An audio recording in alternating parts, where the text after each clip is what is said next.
Grace is God's part, faith is our part, and there's misunderstanding. Some people think faith is what we do to get God to move. No, God moves independent of you, prior to you even existing, prior to you even having a need. Everything that you receive from God comes through Jesus, and He came 2,000 years ago and did everything. It's finished. Jesus doesn't have to do anything. He's seated at the Father's right hand. Faith doesn't move God. Faith only reaches out and appropriates what God has already given. If it's already given, then that means that there is no burden upon you to do something to get God to move.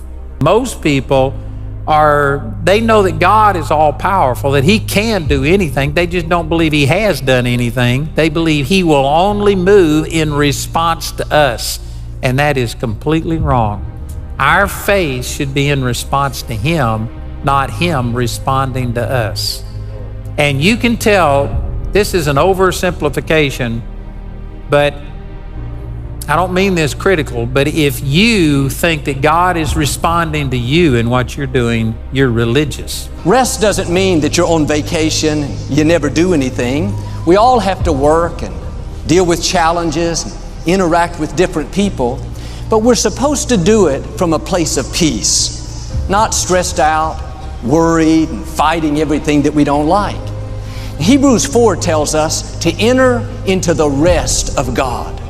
That's a place where we know God's in control. We know He's fighting our battles. But here's the key. Once you enter this rest, you're not going to automatically stay there. Life is full of peace stealers. There will always be people and circumstances trying to pull you out. If you're going to live in peace, you have to put up some boundaries and not allow everything in. You can't watch the news 24 hours a day and expect to stay at rest. Your mind wasn't meant to take in all the tragedies, accidents, killings over and over. That's going to pull you out of rest. Do yourself a favor, turn it off. Be careful what you feed your inner person. If you watch all the news about the price of oil going down and layoffs and bankruptcies, it's going to cause you to live stressed out, worried, on edge. You can't feed on negativity and discouragement and expect to stay positive and faith-filled. I like to watch the news, of course, to know what's going on in the world, but after about 15 minutes, I've learned everything I need to know. I want to talk to you today out of Matthew chapter 11, verse 28, and I called it 5 words that will change your life forever. And it's the last 5 words of this verse. He says, "Come to me, all who labor and are heavy laden, and I will give you rest. I will give you rest. I will give you rest." God's making a promise. Jesus is making a promise to us today. I will give you rest. This verse has been treated as if it's just for unbelievers to come get born again. And while you can certainly use it in that way, He says, "Come to me, all who labor and are heavy laden, and I will give you rest." God promises something amazing here in this passage. I will give you rest. And it's almost like it needs to be read real slow, with every word emphatically emphasized. I. That's Jesus talking. Will. It's His will that you have rest in your soul. I will give it to you. It's a gift. And what will He give to you? Rest. Rest. Now, what is the opposite of rest? Stress. Anybody ever feel that? Anybody ever have any of that? Stress, burnout, fatigue, weariness. These are things every one of us experience and every one of us go through. And I want you to be free from it, and I want you to be delivered from it. Jesus, as you know, was asleep in the hull of the boat, at rest in the middle of the storm. They came in all frantic. Jesus, Jesus, wake up. We're about to drown. He woke up, spoke to the storm, and everything calmed down. What's interesting is these disciples had seen Jesus heal a paralyzed man, cure the leper, do all kinds of miraculous signs. You would think, since they had seen the miracles and Jesus had just told them, let's go to the other side of the lake, they would believe they would make it. But doubt crept in, fear crept in. They panicked and woke Jesus up. Like with these disciples, there will always be people that try to get us out of our rest. They may be good people. They may mean well, but they tend to focus on the negative, blow things out of proportion, see everything as a crisis. If you allow them, they'll get you all wrought up, all stirred up. You have to put your foot down and say, no, I'm staying at rest.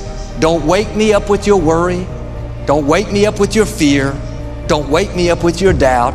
I know God is still on the throne. He brought me through in the past, and He'll bring me through this next time. Now, the situation in the natural may be a crisis. I mean, they were in a storm. Say, well, Joel, I got a bad medical report. Your child is off course. Your business has gone down. But when you know the God who controls the universe is on your boat, the God who speaks to storms and they obey is right there with you, then you'll have a different perspective. You won't let circumstances pull you out of rest. You won't let people who are panicking and stressed out cause you to panic. You won't stay focused on the size of the problem. You'll stay focused on the size of your God. Now, don't let your own negative thoughts wake you up from your rest. Don't let people wake you up with their worry, their doubt. Stay in peace, and God will do what He promised. He'll get you to where you're supposed to be. But how we respond in the storms of life, in the difficult times, that influences how people respond around us. If Jesus would have woke up all panicked, oh wow, this is really bad, those disciples probably would have jumped overboard. Oh boy, if He's worried, we're really worried. But because He stayed at rest, not only could He bring peace, but people around Him calmed down. When you live at rest, your family will be more peaceful. When you don't get stressed out at the office when everybody else does, people around you will calm down. When you're stable, consistent, in a good mood, despite what's going on around you, like Jesus, because you have peace on the inside, you'll bring peace to the outside. Now, don't let people wake you up with their negativity. Like at a hotel, when you don't want to be bothered, you put the do not disturb sign out on the door. Why don't you put a do not disturb sign on your life? You're announcing, I'm staying at rest. Don't wake me up with your turmoil. Don't wake me up with your drama. Don't wake me up with your fear.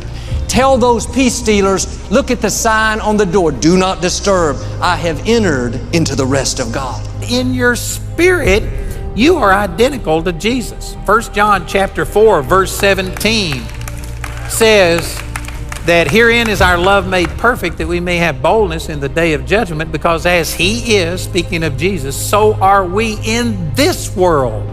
Not so are we going to be in the next world, so are we in this world. And see, some people again think, well, I'm not like Jesus, because see, you're judging by the outward appearance. You know that your body is different and stuff, and your thoughts aren't right. But in the spirit, you are a brand new creature, and you are identical to Jesus. He made you as complete in the spirit right the moment you got born again as you will ever be in eternity. Your spirit's not going to be changed. Your spirit's not going to have to be cleansed, purged from iniquity or anything. Your spirit right now is as pure and perfect as Jesus is. You have the mind of Christ, 1 Corinthians 2:16. You know all things, 1 John chapter 2, verse 20. Your spirit's perfect. Your spirit's identical to Jesus. And the rest of the Christian life is learning how to rest in that and say, Father, you made me complete. And the doctor says you're going to die. All he can do is look at your physical body. He can't see your spirit. But in your spirit, you've got the same power that raised Jesus Christ from the dead. Ephesians chapter 1, verse 19.